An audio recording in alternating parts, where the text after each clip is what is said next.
તો આ તરફ ભાવનગરમાં પાટીદાર સમાજની ચિંતન શિબિર યોજાઈ। ચિંતન શિબિરમાં પાટીદાર સમાજના આગેવાનો હાજર રહ્યા હતા, તેમાં દિનેશ બાંભણિયા, અલ્પેશ કથિરિયા સહિતના આગેવાનો હાજર રહ્યા હતા।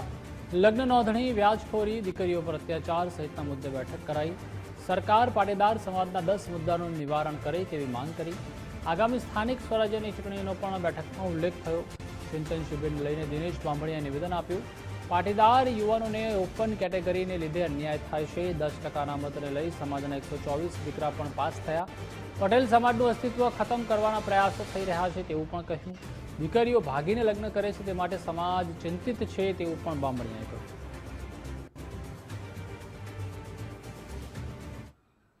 તમામ પરીક્ષાની અંદર 10%માં આપણા વર્ગના છોકરાઓ સિલેક્ટ થાય છે।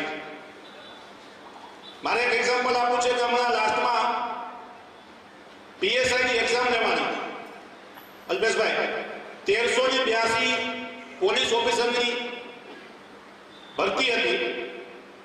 1382 પોલીસની અંદર જનરલ કેટેગરીનો જે કોટા હોય, જનરલ એટલે એમાં જે રિઝર્વેશન વગરના બધા, એમાં ફક્ત 46 છોકરાઓ પાસ થાય। દીકરીઓ જે ભાગી જાય છે, સૌથી મોટો ડેન્જર પ્રશ્ન છે। દીકરીઓ ભાગી જાય એની અંદર માતા પિતાના વિસ્તારની અંદર, એટલે કોઈ દીકરી જે ભાગે છે એનું આધાર કાર્ડમાં જે સરનામું હોય એ ગામની અંદર જ એની નોંધણી થવી જોઈએ, જ્યાં ત્યાં ન થવી જોઈએ।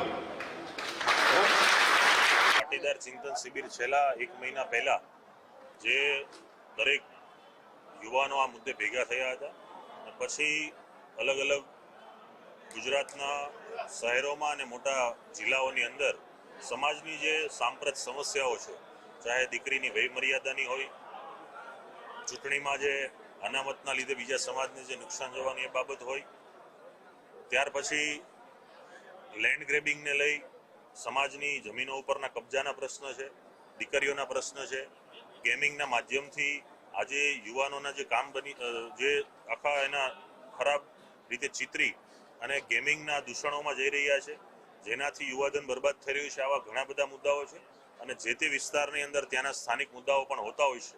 એવી રીતે આજે ભાવનગરમાં ઘણા બધા વ્યક્તિઓને મળી ઘણા સમયથી જે આયોજન હતું એનું આજે પાટીદાર ચિંતન શિબિરનું આયોજન થયું।